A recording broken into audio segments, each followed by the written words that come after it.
សូមចុចទៅលើពាក្យ Subscribe រួចចុចទៅលើសញ្ញាកណ្ដឹងដើម្បីទទួលបាននូវវីដេអូថ្មីៗសូមអរគុណនិទានរឿងខ្មែរសូមជូនរឿងខ្មោចក្នុងបឹងឈូវគ្គទី2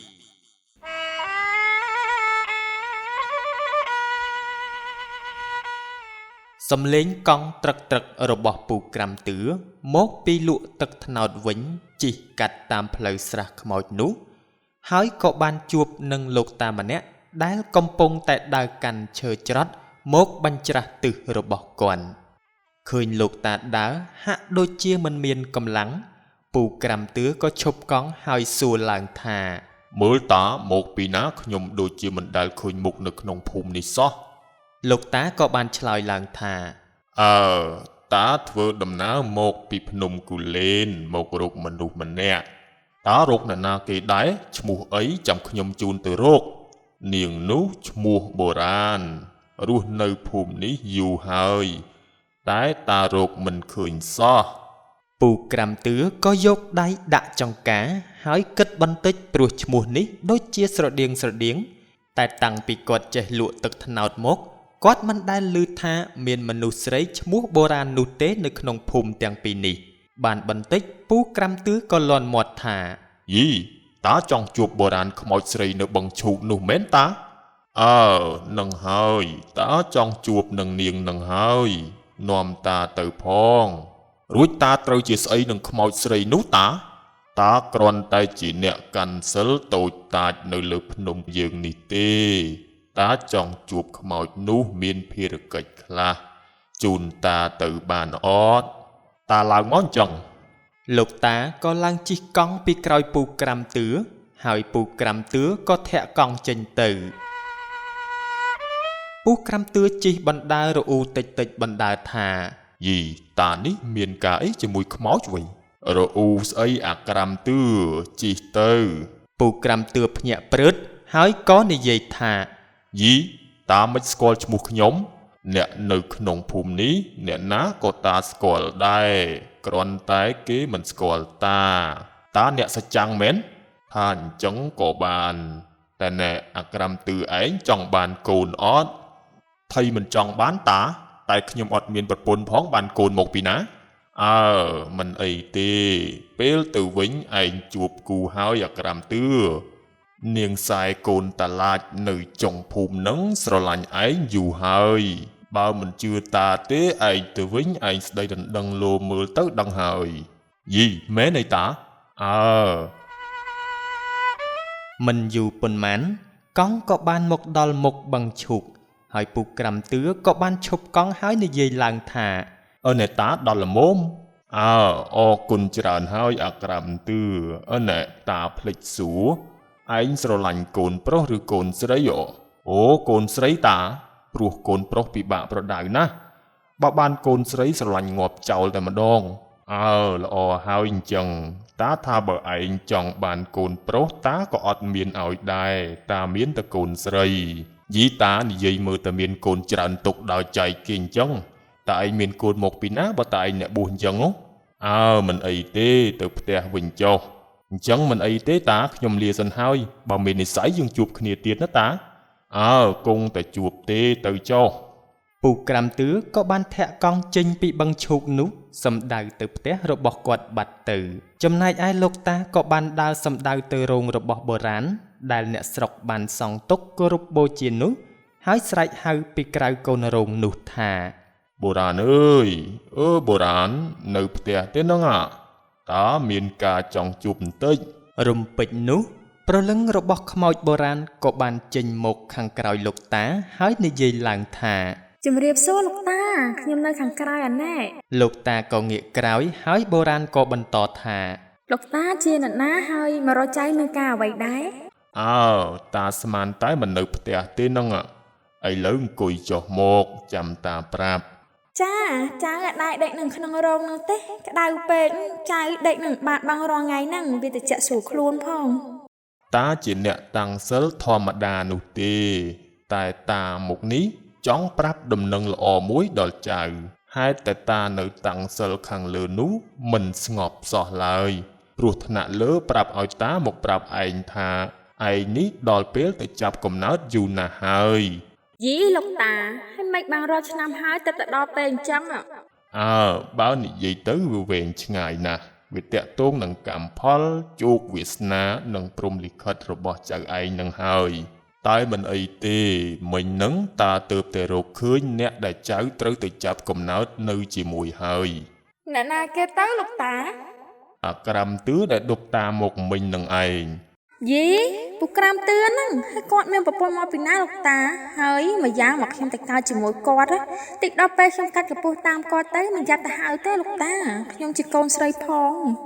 អើយតាប្រមើលមើលអស់ហើយនៅក្នុងភូមិនេះមានតែអាក្រាំទឿនឹងទេស័ក្តិសមជាងគេអ្នកផ្សេងមិនសូវជាស្មោះត្រង់មិនក្លាហានហើយនិយាយសម្ដីអាក្រក់ទៀត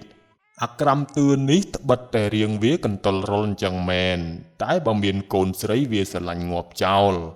បើតាបានបង្ហាញផ្លូវឲ្យវាទៅស្ដីដណ្ដឹងនាងខ្សែកូនតាឡាចនៅចុងភូមិឯណោះនាងនោះក៏មានរៀងរូវទំនងណាស់ដែរមិនជាអាក្រក់ណាស់ណាក៏មិនជាទាបណាស់ណាដែរកម្ពស់កម្ពោអីបានមកសមដែរតើ ចឹងខ្ញុំសុំសួរលោកតារឿងមួយទៀតតាបានទេស ួរមកបើតាដឹងចាំតាប្រាំ បងសម្រេចក៏ទៅចាក់កំណើតហើយឬនៅ រឿងសម្រេចតាមិនសូវដឹងទេតែបើសួរតាថាចាប់កំណើតហើយឬនៅតាថាគេទៅចាប់កំណើតបាត់ហើយមុននេះប្រហែលជា 4-5 ឆ្នាំហើយ យីស្លាប់ហើយក៏ទៅចាក់កំណើតអើលឿនម្លេះ លឿនស្អីបុរាណអើយរាប់សិបឆ្នាំមកហើយតាមកប្រាប់តែប៉ុណ្្នឹងទេដល់ខែឯងទៅចាប់កំណើតក៏ទៅចាប់កំណើតជាមួយនឹងអាក្រាំទឿទៅទុកយូរប្រយ័ត្នហួសគូណាវើយព្រោះសម្រាប់ចាប់ជាតិមុនឯងយូរដែរហើយ ចាលោកតាចៅអរគុណច្រើនសូមលោកតាធ្វើដំណើរទៅវិញឲ្យបានសុខសប្បាយណា និយាយចប់លោកតាក៏ងើបក្រោះហើយដើរសំដៅទៅភ្នំវិញបាត់ទៅចំណែកឯបុរាណក៏បានរលាយបាត់ចូលទៅក្នុងបឹងឈូកនោះវិញហើយរងចាំថ្ងៃដែលពូក្រាំទឿមានប្រពន្ធដើម្បីបានទៅចាប់កំណើតពីមួយឆ្នាំទៅមួយឆ្នាំរដូវចេះតែផ្លាស់ប្ដូរឥតឈប់ឈរបំរែបំរួលពីសម័យកាលមួយទៅសម័យកាលមួយក៏ចេះតែធ្វើដំណើរតាមពេលវេលាឥតបងអង្គសោះឡើយចាប់តាំងពីបុរាណមកចាប់កំណើតនៅជាមួយនឹងពូក្រាំទឿមកគាត់និងប្រពន្ធរបស់គាត់ក៏ចេះតែរកស៊ីកាក់កបហើយក៏មិនសូវនឿយហត់នោះដែរព្រោះបុរាណជាមនុស្សស្រីឧស្សាហ៍ព្យាយាមជួយកិច្ចការដល់ឪពុកម្ដាយរបស់នាងបានសឹងគ្រប់យ៉ាងគុំថាឡើយការងារមនុស្សស្រីសូម្បីការងារមនុស្សប្រុសក៏បុរាណអាចធ្វើដោយមិនខ្លាចនឿយហត់សោះនោះឡើយបុរាណតែងតែជួយសម្រាលការងាររកស៊ីរបស់ពូក្រាំទឿដោយគេបានបេះផ្កាឈូកពីបឹងឈូកនោះយកទៅលក់នៅតាមភូមិជារៀងរាល់ថ្ងៃសិលអ្នកនៅក្នុងភូមិនេះស្រឡាញ់រាប់អាននាងជាខ្លាំងព្រោះពួកគេឃើញថានាងលក់ឈូកដើម្បីជួយឪពុកតាំងពីតូចមកម្ល៉េះឈ្មោះបុរាណនេះមិនត្រូវបានផ្លាស់ប្ដូរនោះឡើយដោយហេតុថាពូក្រាំទឿបានដឹងច្បាស់ថាកូននេះច្បាស់ជាកូនលោកតាសច្ចាំងនោះប្រាប់ហើយហេតុនេះហើយពេលដែលនាងកើតមកគាត់ក៏បានហៅកូននេះថាបុរាណរហូតដល់នាងធំឡើងបុរាណមានមិត្តភក្តិជិតស្និទ្ធម្នាក់ឈ្មោះថារស្មីដែលជាកូនពុព្រំរស្មីនេះមានអត្តចរិតមិនសូវជារំទុំប៉ុន្មាននោះទេតែមិនមែនជាក្មេងស្រីដែលមិនចេះគោរពចាស់ទុំអ្វីនោះដែរគឺគ្រាន់តែនាងរាងកាចបន្តិចតែប៉ុណ្ណោះនាងនិងបុរាណស្រឡាញ់គ្នាដូចបងប្អូនដោយសារតែឪពុករបស់ពួកគេទាំងពីរនាក់ធ្លាប់ជាមិត្តភក្តិរាប់អានគ្នាយូរណាស់មកហើយដែរនៅក្នុងភូមិនេះហើយរស្មីក៏បានរៀនសូត្រតាមបុរាណជាច្រើនអំពីការជួយកិច្ចការរបស់ឪពុកម្ដាយដូចជាការទៅកាច់ផ្កាឈូកយកទៅដើរលក់តាមភូមិជាមួយនឹងបុរាណដើម្បីជួយសម្រាលកិច្ចការឪពុកម្ដាយជាដើមក្រឡេកមកមើលសម្រាប់ឯនេះវិញកំពុងតែជិះម៉ូតូមកពីកន្លែងធ្វើការដើម្បីសម្ដៅទៅផ្ទះរបស់គេឪពុកម្ដាយរបស់គេគឺជាអ្នកចំការក៏ប៉ុន្តែមានជីវភាពធូរធារគ្រាន់បើដែរ ដោយសារតែពួកគាត់ធ្វើចំការសម្រាប់លក់ឲ្យឈ្មួញកណ្ដាលចំណែកឯសម្រេចទើបតែរៀនចប់មកពីភ្នំពេញហើយបានចូលធ្វើការនៅអង្គការអភិវឌ្ឍជនបទមួយនៅក្នុងភូមិការងាររបស់គេគឺជិះម៉ូតូដើរតាមភូមិដើម្បីសិក្សាមើលទៅលើជីវភាពរបស់អ្នកភូមិហើយរាល់ដងគេតែងតែជិះជាមួយនឹងមិត្តភ័ក្តិរបស់គេម្នាក់ទៀតដែលមានឈ្មោះថានរិនបើនិយាយអំពីបឹងឈូកនោះវិញចាប់តាំងពីបុរាណទៅចាប់កំណើតបាត់ទៅក៏លែងមានអ្នកប្រទះឃើញខ្មោចដែលនៅក្នុងបឹងឈូកនោះងើបមកអង្គុយលេងទៀតហើយយូរទៅកន្លែងនោះក៏คล้ายទៅជាកន្លែងដងទឹកប្រើប្រាស់និងជាកន្លែងងូតទឹកកំសាន្តរបស់អ្នកស្រុកអ្នកភូមិនេះទាំងក្មេងទាំងចាស់ផងដែរពូក្រាំតឿមិនដែលអនុញ្ញាតឲ្យបុរាណមកបេះផ្កាឈូកនៅក្នុងបឹងនេះតែម្នាក់ឯងនោះទេ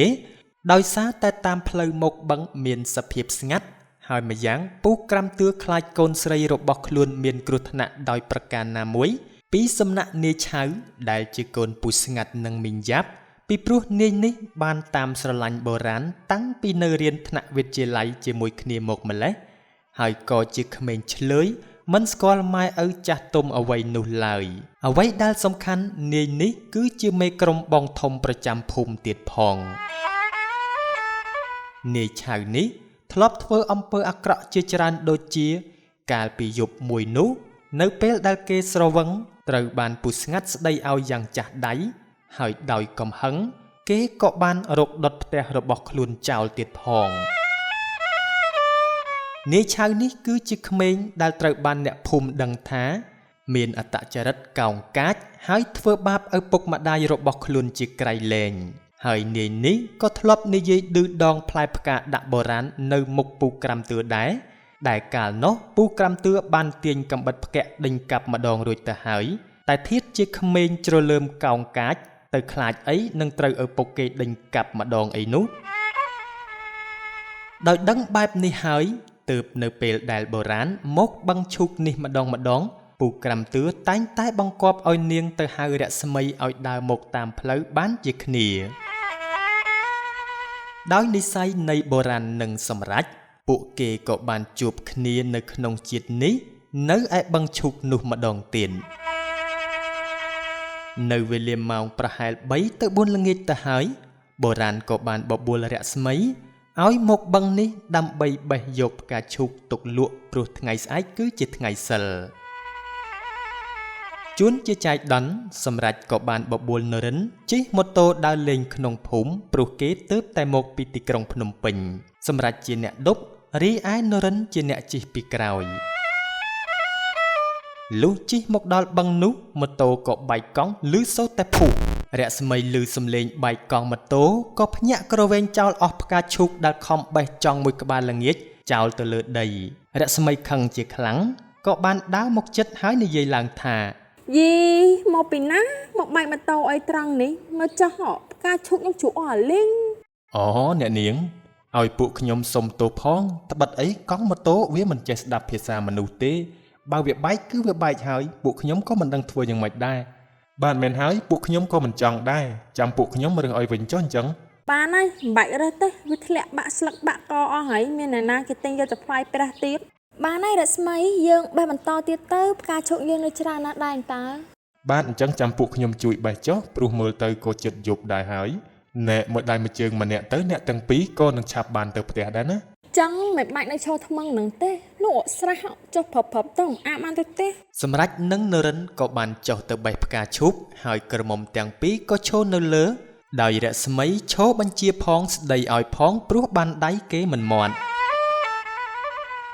លុះបេះបានច្រើនហើយមេឃក៏ចាប់ផ្ដើមងងឹតឆ្កែក៏ចាប់ផ្ដើមលូពីភូមិកើតរហូតទៅដល់ភូមិលិច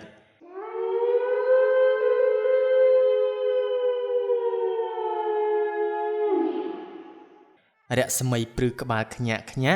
សក់ក៏ចាប់ផ្ដើមបាសបន្តិចម្ដងព្រោះខ្លាចខ្មោចម្យ៉ាងក៏ធ្លាប់ឮថាបឹងនេះធ្លាប់មានខ្មោចដែរនាងក៏ខិតទៅចិត្តបុរាណរួចខ្សឹបតិចថាបុរាណយកវាយឆ្កែលូទៀត សម្រាប់ឃើញដូចនេះដឹងសភាពការណាមួយគេហាក់ដូចជាមានអារម្មណ៍ព្រួយបារម្ភទៅលើនាងក្រមុំបុរាណខុសធម្មតាហើយក៏ពោលឡើងថាបើមិនយល់ទាស់ទេចាំពួកខ្ញុំជូនទៅផ្ទះចុះព្រោះយប់ដែរហើយនឹងហើយព្រោះអ្នកខ្លះមើលទៅដូចជាខ្លាចឡើងរួញកទៅហើយនោះរស្មីហេតុតែខ្លាចទោះចិត្តខឹងនឹងពាក្យឌឺដងរបស់នរិនហើយក៏សុកចិត្តខំមាត់សង្កត់ចិត្តចំណាំមុខនរិនទុកយ៉ាងច្បាស់បុរាណក៏ដឹងដែរថារស្មីច្បាស់ជាមិនហ៊ានដើរទៅតែពីរអ្នកបែបនេះនោះទេ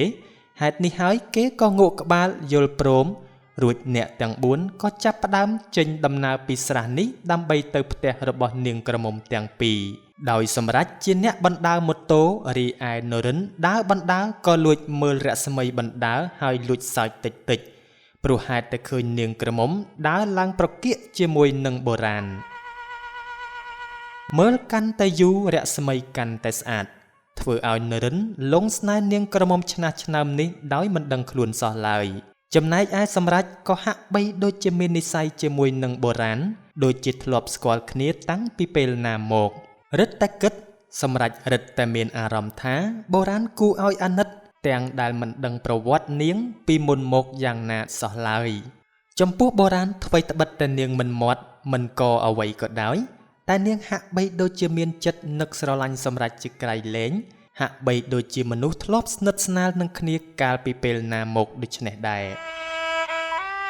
ទាំង4នាក់រវល់តែបណ្ដែតអារម្មណ៍យ៉ាងអន្លង់អន្លោចស្រាប់តែសំឡេងសួរពីមុខរបស់ពួកគេថាបុរាណកូនទៅបេះផ្កាឈូកអីយូរម្លេះ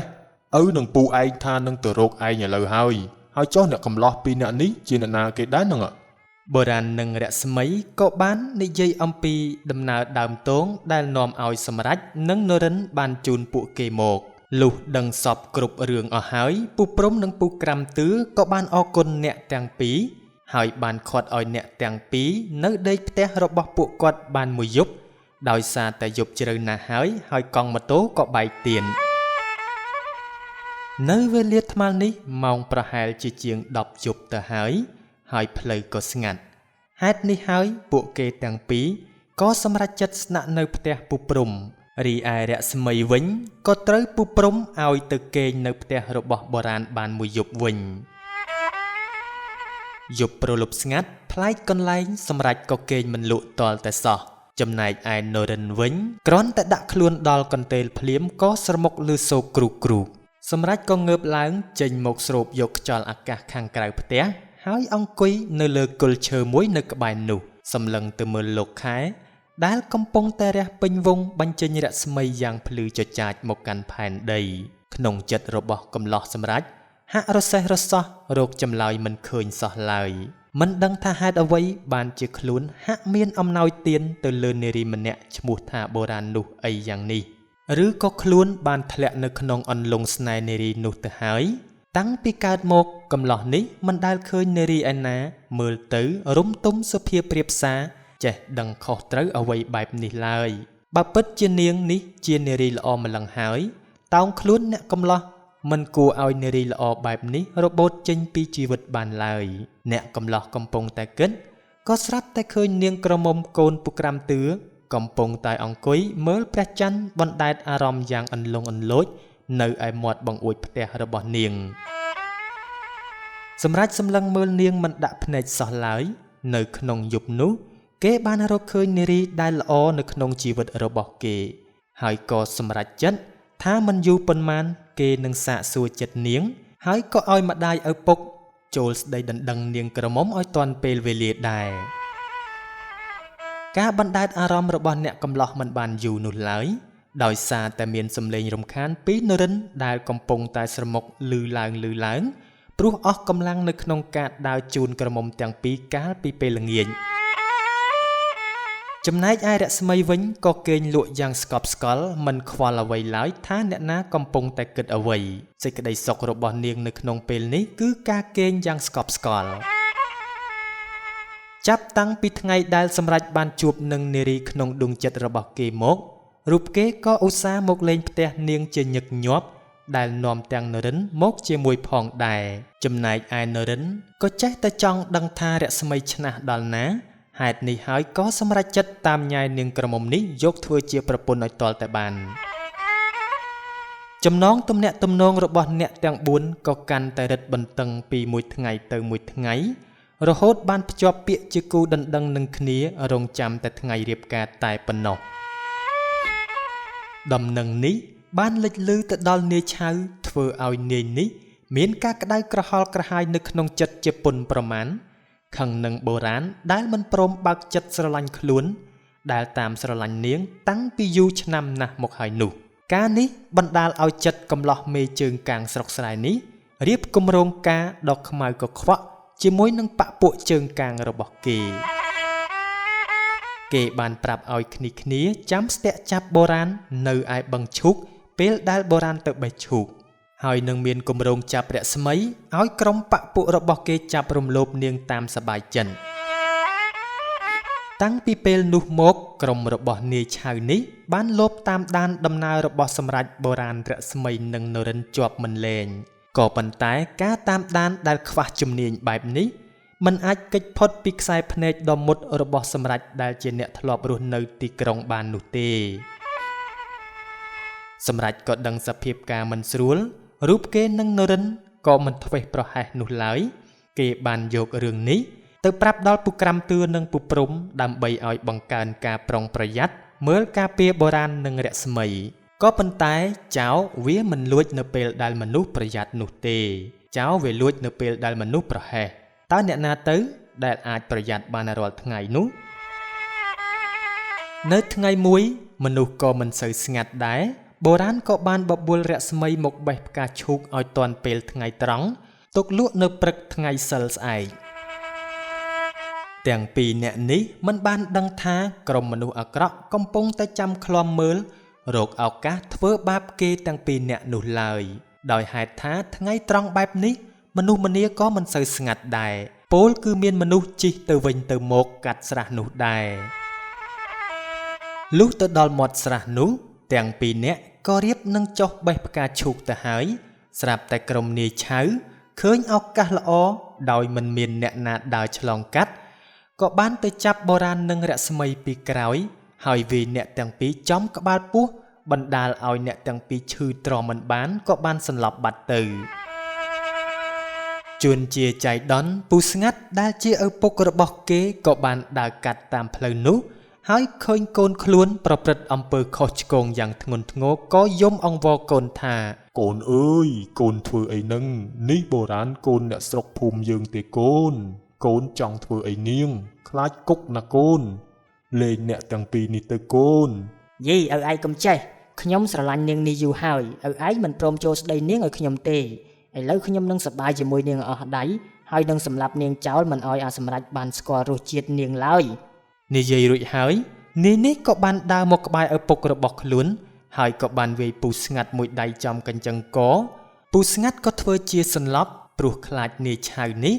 មកវាយខ្លួនបន្ថែមទៀតរួចហើយនាយឆៅក៏និយាយទៅកាន់បពពួករបស់គេថាតោះពួកអដែងទុកឪអញនៅនឹងហើយតែពេលគាត់ដឹងខ្លួនគ្រប់យ៉ាងគឺរៀបរយហើយបពពួកនាយឆៅម្នាក់ក៏សួរឡើងថាលបងតើយើងយកពីអ្នកនេះទៅណាដែរទៅលបងយកទៅខ្ទមស្រែនោះទៅវិញអញចង់សបាយនៅឯខ្ទមស្រែនោះណាស់រួចហើយអ្នកទាំងអស់គ្នានោះក៏សែងបុរាណនិងរស្មីដើរចេញបាត់ទៅចំណែកឯពូស្ងាត់ឃើញជនពាលដែលជាកូនប្រុសរបស់ខ្លួនកំពុងតែដើរផ្លូវខុសបែបនេះក៏ងើបស្ទុះវឹងបំរុងរត់ទៅផ្ទះពូក្រាំតឿនិងពូព្រំដើម្បីឲ្យអ្នកទាំងពីរនេះទៅជួយបុរាណនិងរស្មីឲ្យទាន់ពេលវេលាតែក៏បានឮសំឡេងម៉ូតូមួយមកពីក្រោយគាត់ហើយនោះជាសំឡេងម៉ូតូរបស់សម្ដេចនិងនរិនឃើញដូចនោះពូស្ងាត់ក៏បានបង្អាក់ដំណើរអ្នកទាំងពីរហើយប្រាប់រឿងរ៉ាវដែលបានកើតឡើងសម្ដេចនិងនរិនបានឮហើយព្រួយបារម្ភជាខ្លាំងពួកគេទាំងពីរក៏បានប្រាប់ឲ្យពូស្ងាត់ទៅប្រាប់ពូក្រាំតឿនិងពូព្រំឲ្យទៅប្តឹងប៉ូលីសចំណែកឯពួកគេនឹងទៅខ្ទមស្រែដើម្បីជួយបុរាណឲ្យទាន់ពេលវេលាដោយសេចក្តីព្រួយបារម្ភក្នុងចិត្តផងអ្នកទាំងពីរនេះមិនបានយកម៉ូតូទៅទេគឺរត់កាត់វាលស្រែយ៉ាងប្រញាប់ដើម្បីទៅជួយរំដោះគូដណ្ដឹងរបស់ខ្លួនឲ្យចេញផុតពីក្រញាំនៃព្រានតណ្ហាចំណែកឯបពពួករបស់នាយឆៅ ពេលដែលដើរទៅដល់ខ្ទមស្រែនោះក៏បានឃើញលោកតាចំណាស់ម្នាក់នៅឈរចិត្តនឹងខ្ទមវាលស្រែនោះបែរខ្នងដាក់ពួកគេឃើញដូច្នេះនាយឆៅក៏សួរឡើងថាណែតាឯងមកពីណាមិនមកឈរនៅខ្ទមស្រែខ្ញុំអញ្ចឹងលោកតាក៏មិនមាត់អ្វីដែរគឺគាត់នៅឈរថ្មឹងមួយកន្លែងទ្រាំមិនបាននាយឆៅក៏ទម្លាក់បុរាណចុះហើយដើរទៅរកលោកតាក្នុងគោលបំណងវាយលោកតាតែពេលដែលដើរជិតដល់សំឡេងក៏ស្រែកហៅពីក្រោយគេថាអាឆៅអាក្មេងពីលអាណាបុរាណនាយឆៅក្រឡេកទៅឃើញសម្រេចនិងនរិនកំពុងតែឈរនៅពីក្រោយបពុរបស់គេក៏និយាយឡើងថាអាសម្រេចឯងមកថ្ងៃនេះគឺល្អហើយអញនឹងសម្លាប់ឯងចោលកុំឲ្យទើសដល់ជីវិតអញទៀតបើឯងគិតថាយកជីវិតអញបានឯងចូលមកចុះថ្ងៃនេះអញនឹងលុបបំបាត់ឈ្មោះឯងចេញពីភូមិកើតនិងភូមិលិចកុំឲ្យឯងធ្វើបាបឪម៉ែរបស់ឯងបានទៀតអាក្មេងនរកឮសម្ដីហាស្ដីជេរខ្លួនថាក្មេងនរកនាយនេះខឹងខ្លាំងណាស់ក៏ដកកូនកំបិតចេញពីចង្កេះរួចរត់សម្ដៅទៅរកសម្រេចដើម្បីផ្ដាច់ជីវិតរបស់គេតែគេមិនបានចាប់អារម្មណ៍អំពីលោកតាដែលបានបាត់ខ្លួនភ្លាមក្រោយពេលដែលសម្រេចមកទាន់ពេលវេលានោះទេគ្រាន់តែចិត្តដល់សម្រេចក៏ធាក់គេមួយជើងដួលខ្ទាតកំបិតចេញពីដៃចំណែកឯបពុរបស់គេក៏បានចាប់អារម្មណ៍ថាលោកតានោះបាត់ខ្លួនភ្លាមដូចជាខ្មោចលងក៏មានការផិតភ័យញ័រដៃទៅត្រើតហើយក៏ក្រឡេកទៅឃើញពូក្រាំទឿនិងពូព្រំកំពុងតែរត់មកជាមួយនឹងប៉ូលីសផងនោះក៏ទម្លាក់រស្មីចុះហើយរត់បាត់ជើងសព្រាតក៏ប៉ុន្តែមិនបានប្រយ័ត្នត្រូវដើមថ្នោតមិនដឹងជាពុកផុយតាំងពីពេលណាមកធ្លាក់មកសង្កត់លើស្លាប់ទាំងពីរនាក់ភ្លាមនោះទៅចំណែកឯនាយឆៅកំពុងតែប្រយុទ្ធតតាំងជាមួយនឹងសម្រេចនិងនរិនហើយត្រូវអ្នកទាំងពីរវាយឡើងទ្រោមខ្លួនរហូតទន់ដៃងើបលេងរួចរហូតដល់ប៉ូលីសចូលមកវាយខ្នោះនៅនឹងកន្លែងក្រោយមកសម្រេចនិងនរិនក៏បានបីបុរាណនិងរស្មីដើម្បីយកទៅសម្រាកនិងព្យាបាលនៅឯផ្ទះរបស់ក្រមុំទាំងពីរនេះលុះក្រមុំទាំងពីរនាក់នេះដឹងខ្លួនឡើងវិញគេក៏បានមកគេងនៅលើកន្ទេលក្នុងផ្ទះរបស់ពួកគេទៅហើយដែលមានសម្រេចនិងនរិននៅអង្គុយក្បែរគ្រែនោះដែរចំណែកឯនៅខាងក្រៅមានឪពុកម្ដាយទាំងសងខាងកំពុងជជែកគ្នាព្រមទាំងមានប៉ូលីសមកសួរចម្លើយដើម្បីធ្វើរបាយការណ៍ខ្លះផងដែរនៅចុងបញ្ចប់នៃជីវិតរបស់បុរាណក៏បានជួបជាមួយនឹងសម្រេចដែលនាងរងចាំជាយូរឆ្នាំនៅឯបឹងឈូកនោះបើទោះបីជាអ្នកទាំងពីរនេះមិនបានចាំជាតិតែអារម្មណ៍និងនិស្ស័យរបស់អ្នកទាំងពីរបានបង្ហាញប្រាប់អ្នកទាំងពីរនេះច្បាស់ណាស់ថាពួកគេគឺជាគូព្រេងពីអតីតជាតិចំណែកឯរស្មីចាប់តាំងពីជួបបញ្ហានោះមកក៏คล้ายទៅជាស្លូតបូតលេងធ្វើចរិតកូនតូលតទៅទៀតហើយរីឯនាយឆៅហេតុតែខ្លួនជាប់បុណ្យអាក្រក់ធ្វើបាបចិត្តឪពុកម្ដាយឥតលហែលុះដល់ពេលជាប់គុកក៏ធ្លាក់ខ្លួនវិកលចរិតម្ដងម្កាលហើយត្រូវលំបាកពូស្ងាត់និងមីងយ៉ាប់យកបាយឲ្យរាល់ថ្ងៃដោយនឹកឃើញស្ដាយកំហុសពេលចេញពីគុកគេក៏បួសសងគុណឪពុកម្ដាយរបស់គេហើយស្បត់ថាលែងធ្វើអំពើបាបនិងអបាយមុខទៀតហើយចាប់តាំងពីថ្ងៃនោះមកបុរាណនិងសម្រេចក៏រស់នៅបានសុខសាន្តរហូតតរៀងទៅអើយលោកអ្នកទស្សនាជាទីរាប់អានរឿងខ្មោចក្នុងបឹងឈូកវគ្គ 2 ដែលលោកអ្នកកំពុងតែតាមដានទស្សនានៅពេលនេះសូមបញ្ចប់ដោយបរិបូរណ៍ត្រឹមតែប៉ុណ្ណេះនិទានរឿងខ្មែរជា Channel ដែលផលិតរឿងនិទានជាភាសាខ្មែរជាពិសេសគឺរឿងខ្មោចនិងរឿងអប់រំផ្សេងៗបើលោកអ្នកចង់តាមដាននៅរឿងទាំងនោះសូមកុំភ្លេចចុចទៅលើ Subscribe ហើយដើម្បីកុំឲ្យខកខាននៅរឿងនិទានថ្មីៗសូមកុំភ្លេចចុចទៅលើសញ្ញាកណ្ដឹងបើលោកអ្នកពេញចិត្តនៅរឿងនិទានរបស់ Channel និទានរឿងខ្មែរសូមកុំភ្លេចចុច Like និងចុច Share ដើម្បីចែករំលែកនៅរឿងទាំងនោះទៅដល់មិត្តភ័ក្តិនិងក្រុមគ្រួសារបើលោកអ្នកចេះនិពន្ធរឿងថ្មីៗហើយចង់បង្ហាញស្នាដៃសូមផ្ញើរឿងទាំងនោះទៅកាន់ Facebook Page របស់ Channel និទានរឿងខ្មែរដែលមានឈ្មោះថានិទានរឿងខ្មែរសូមជូនពរលោកអ្នកឲ្យជួបប្រទះតែនឹងសេចក្តីសុខសេចក្តីចម្រើនរកទទួលទានមានបានគ្រប់ក្រុមគ្រួសារមានដំណើរកំសាន្តទៅទីជិតទីឆ្ងាយសូមឲ្យជួបតែសុខសុវត្ថិភាពខ្ញុំបាទសូមអរគុណនិងសូមគោរពលា